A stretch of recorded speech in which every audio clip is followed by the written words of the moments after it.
Report. Sensor still negative, sir.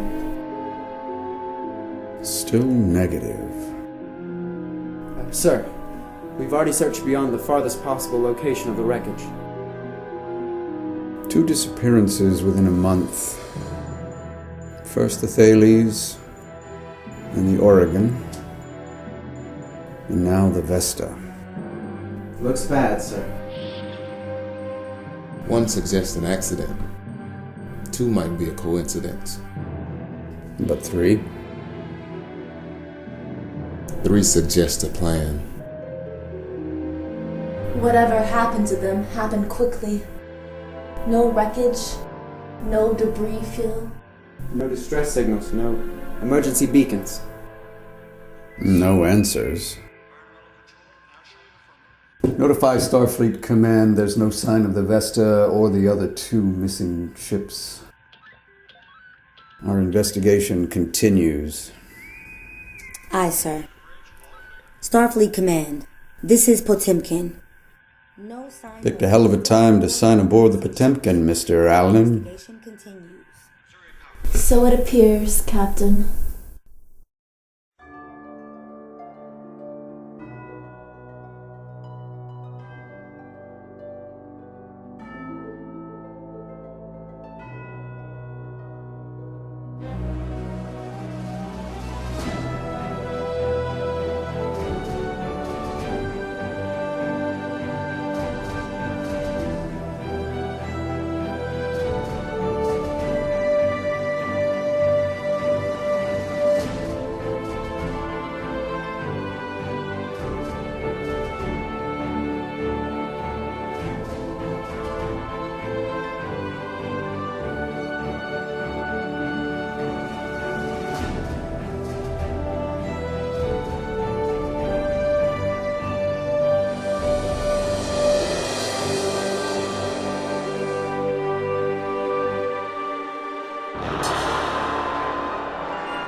Captain's log, Stardate 9623.4. Starfleet Command has dispatched the Potemkin to investigate the disappearance of 3 Federation ships within Sector 217R.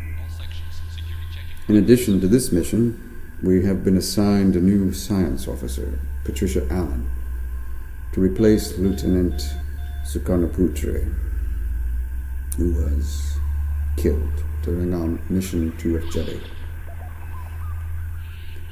Allen seems competent, if a bit eager, but I'm sure she'll be an excellent addition to the Potemkin's crew.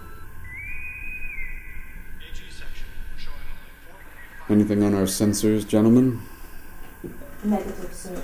Nothing, sir. Lieutenant, stand down to yellow alert. Aye, sir.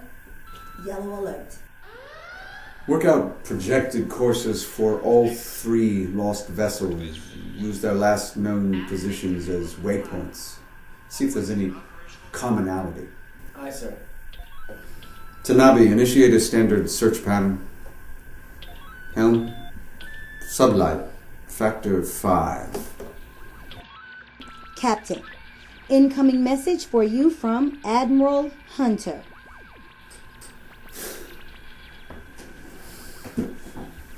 I'll take it in my ready room.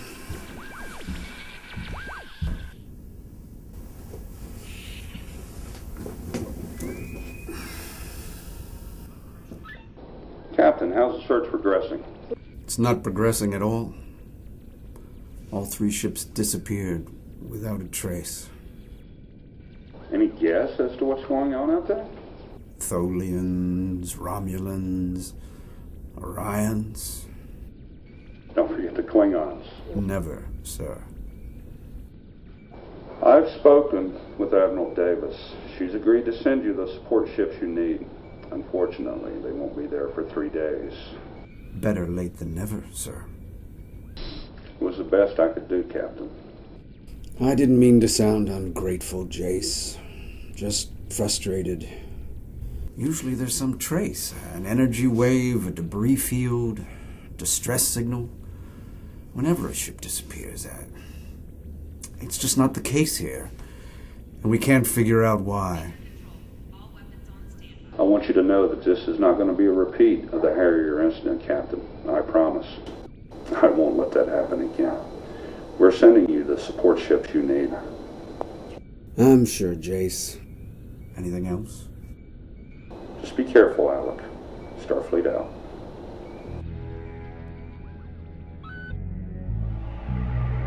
Starfleet, do you read us? Sir, we're overrunning our shells. Engineering's been hit. We're falling out of orbit. All hands, abandon ship. Bridge the captain. Bridge to captain. Bridge to captain. Gregory here. Alan here, sir. You might want to step back in here. I think I may have an answer for what's been happening. I'm on my way.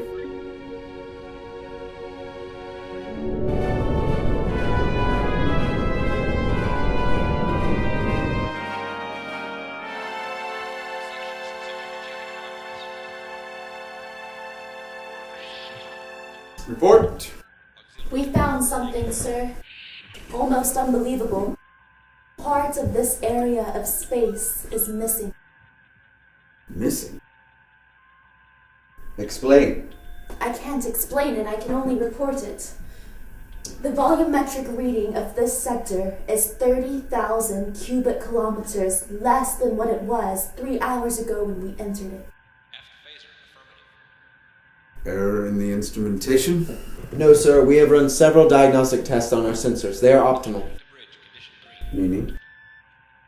The space-time fabric of this sector is collapsing in upon itself.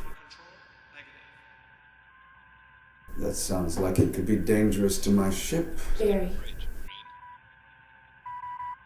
Captain, I am detecting a vessel in our sector. A little early for our support ships. Scanner to maximum. Who's mucking about this sector? Sir, it's a Klingon battlecruiser. Klingon? In this sector? Main viewer!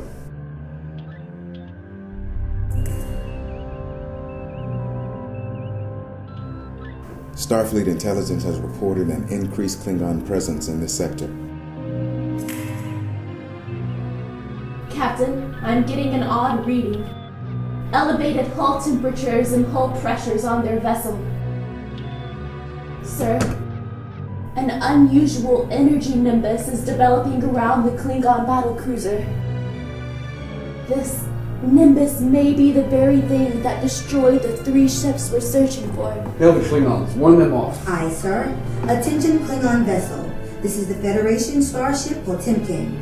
We have detected a navigation hazard in this vicinity. We advise that you withdraw from the area immediately. Too late. Captain, there's no reply from the Klingons, but they are sending a distress signal towards the nearest Klingon base. Good heavens.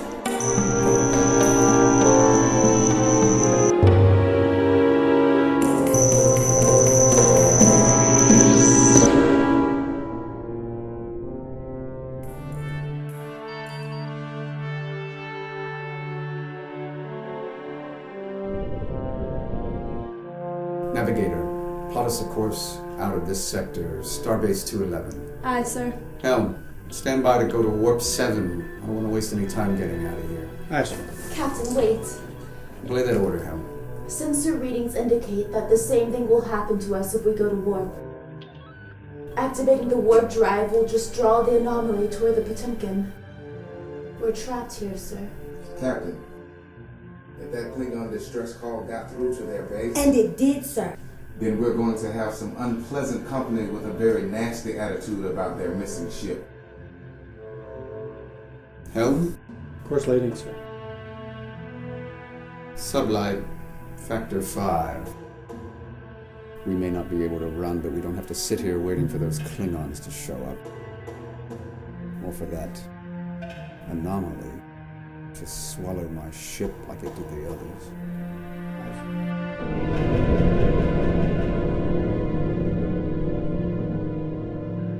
No doubt about it, sir. Every few hours, part of this sector of space simply collapses upon itself. Ever see anything like it? Not really.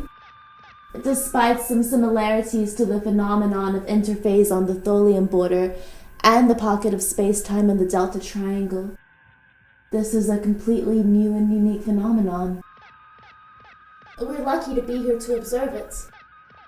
I'm not sure the crews of the missing Federation ships would share your point of view. Along the Klingon ship. Let's not forget about your shipmates, Mr. Allen. My apologies, gentlemen. You'll have to excuse the scientist in me that is completely overjoyed by this amazing discovery. No worries, Lieutenant. You should have seen me when we upgraded the new attack module on the ship's photon torpedoes. Or when we went to these. Increased firepower, with longer firing time, and new power packs. Humans. Bridge to Deck 5. Status report. Communicator, we need more lines to the impulse. Mr. Allen, is there any way of preventing this phenomenon from happening?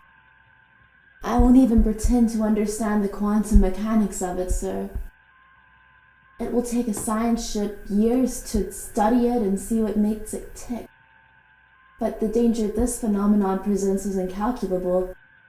Were it to spread to any of the nearby star systems, its presence alone would tear those stars apart. Captain, we've got a build-up of pressure and energy on the outer hull. Temperature rising.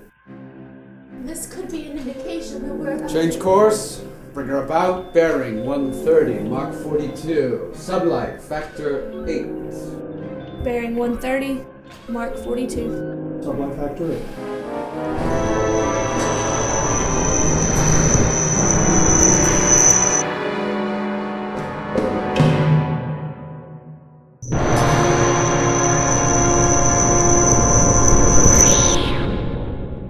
Status? The energy potential on the hull has dissipated. Temperature dropping. We appear to have been very, very lucky. Mr. Allen, that will be the last time that luck has anything to do with the survival of the Potemkin. Gentle beings, at the risk of sounding cliché, I want answers, and I want them now. Now, Lieutenant. Aye, sir. Captain's Log Supplemental. I have notified Starfleet Command of our situation. Given the distress call of the Klingon vessel, Admiral Hunter has decided not to recall the support vessels, despite the danger of the situation. I only hope we can extricate our ship from this phenomenon before the arrival of either the Klingon forces or our own.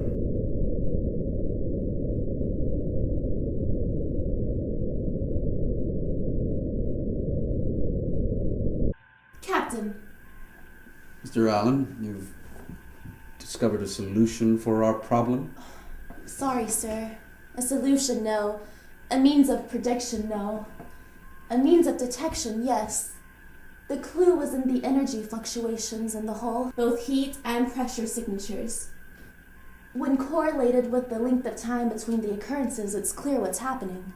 You told us before, space-time is collapsing in this region. Quite so. The very forces that hold the universe together are unraveling in this sector. The energy fluctuations that played about the hull are but a physical manifestation of the problem. A symptom, if you will. So, we know the illness, we know the symptoms. Can you devise a cure? Unlikely, Captain. I must say it was luck that I was able to correlate the energy fluctuations in the first place. I believe we make our own luck, Lieutenant. Get at it. Now. Aye, sir. Proximity alarm, Captain. We have company. Red alert, all hands to battle stations. Seriously, Mr. Allen, we need a solution, and we need it now.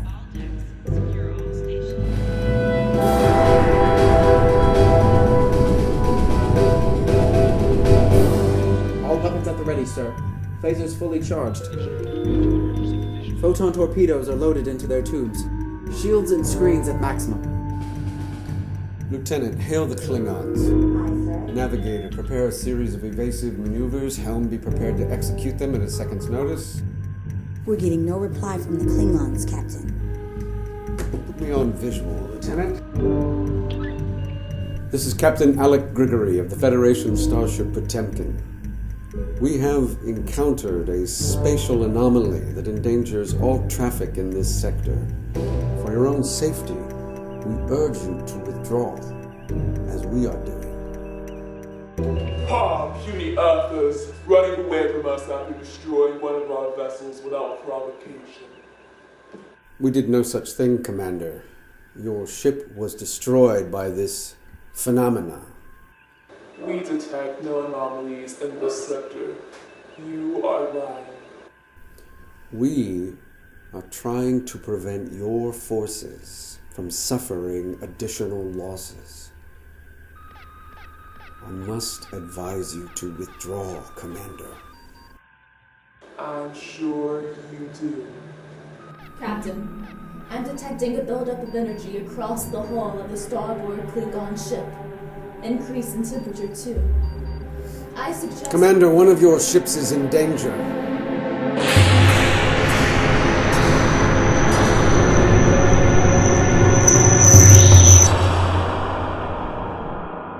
You dare attack one of my ships while using this pretense.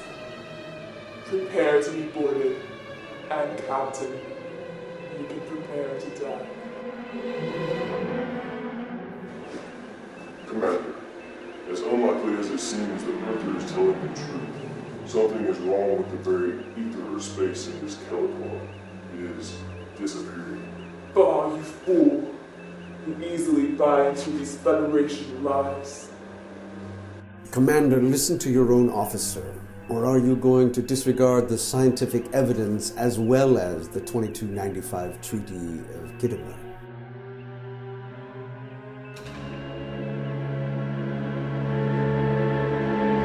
Interesting. Comments? Don't push this one too hard, Captain. I just ran her image through our records.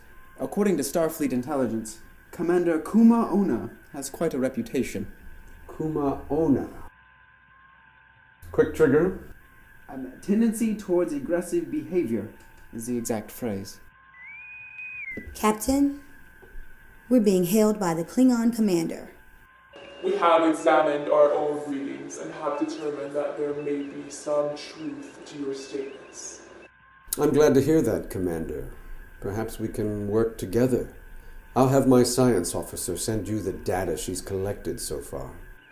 We will gather our own information, Earther.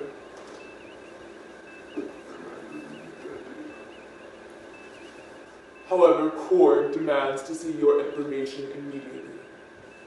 Then we'd better begin transmitting that data to your Mr. Korg. Lieutenant, if you will. Transmitting now, sir. In the meantime, Commander Kuma Ona, perhaps we can work together.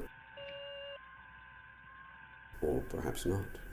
Captain, I have a possible solution for you. It's about time. Do you know what a pothole is, sir? It's an old term. It's a hole in a road, isn't it? And do you know how to fix a pothole?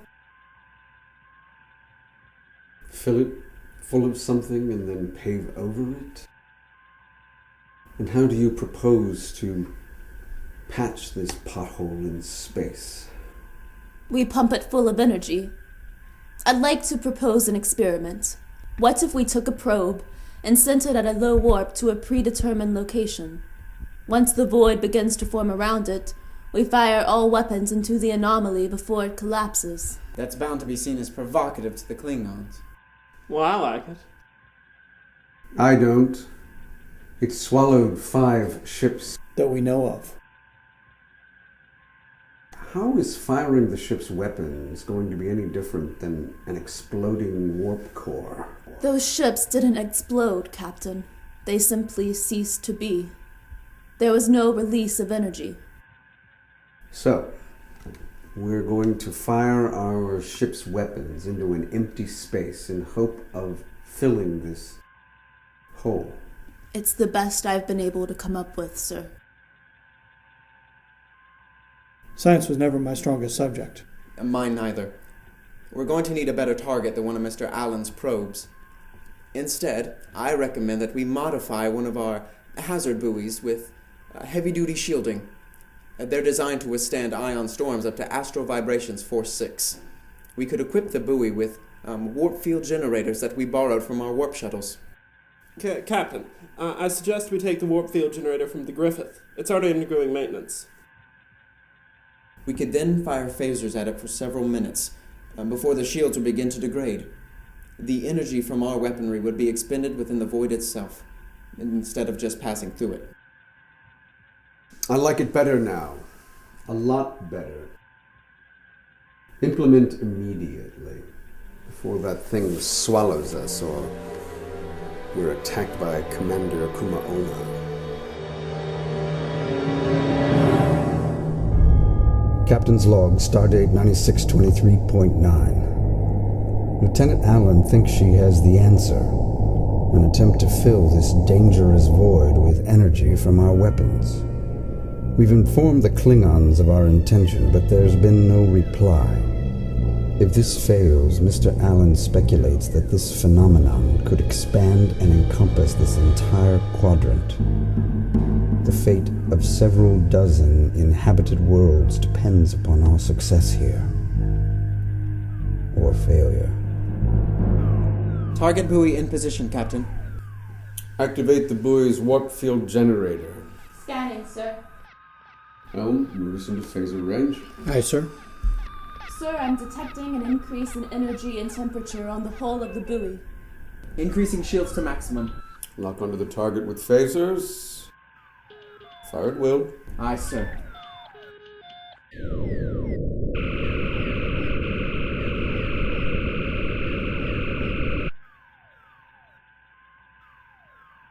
Our weapons appear to be having an effect on the phenomenon, sir. Phaser couplings are beginning to overheat. We only have a few minutes left before they shut down. Let's up the ante then. Fire photon torpedoes, proximity detonators. Set them to go off 100 kilometers from the buoy. We don't want to destroy it. We just want to add to the energy, filling the void.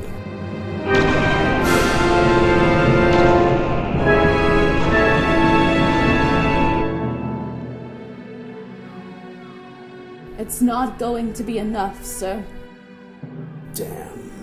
Maintain firing rate. Sir, the Klingons are moving into attack formation. Blast it, not now. Sir, they're targeting the buoy. They're opening fire.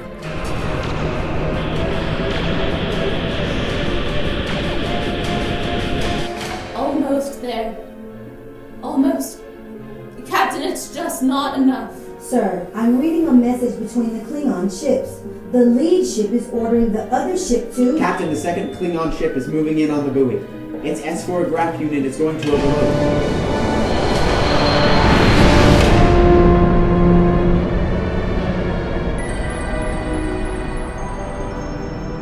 They did it! They've closed the void! Sir, signal from the Klingon ship. On main viewer. So you have seen I've lost 2 good ships today. 2 good crews.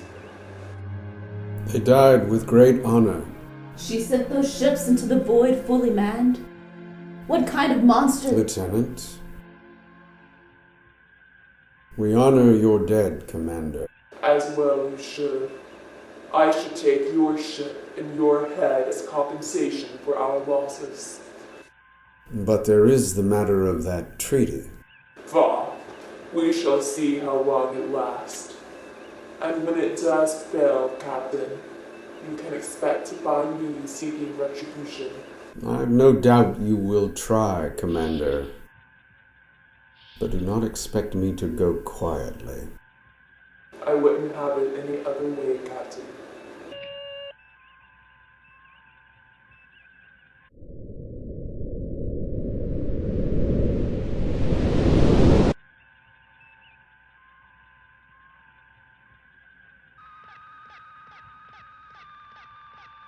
Lieutenant, analysis. Sensor readings normal, sir. Stand down, yellow alert. Plot a leisurely course through this sector. We'll start off sublight, factor 5. And bring us up to warp 2 by tomorrow. Set scanners on full. Deploy probes throughout the sector. Let's make sure our bandage doesn't come off. Mr. Allen, get your relief up here. I want a word with you. Meet me in my ready room. 10 minutes. Do you not trust my findings, sir?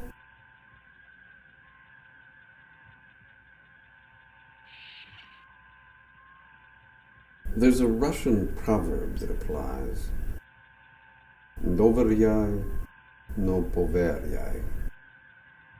Trust, but verify.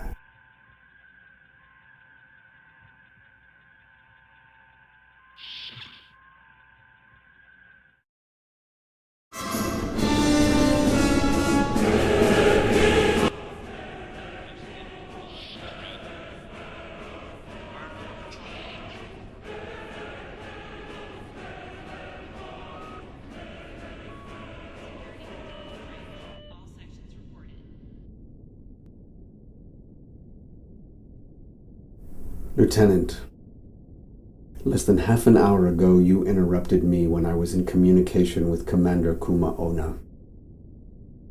I will not tolerate that sort of disrespect on my bridge again. I value your input. I value the input of all my officers. But no one interrupts me when I am engaged in communication, especially if it is with a Klingon. And it is of paramount importance if that Klingon has just sacrificed one of her ships to save our sorry asses. Sorry, sir.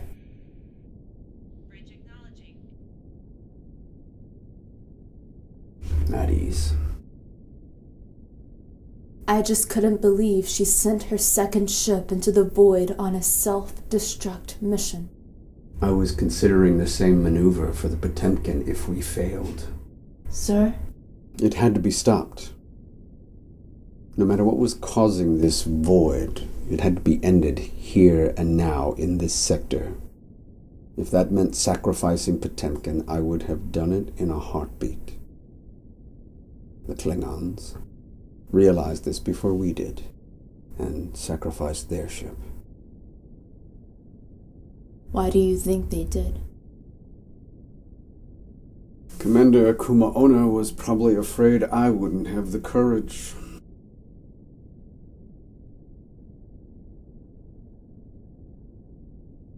Dismissed.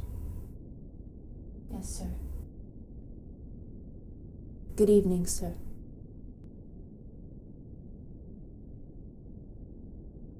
Selfish or not, I'm glad you didn't have to prove her wrong. So am I, Patty.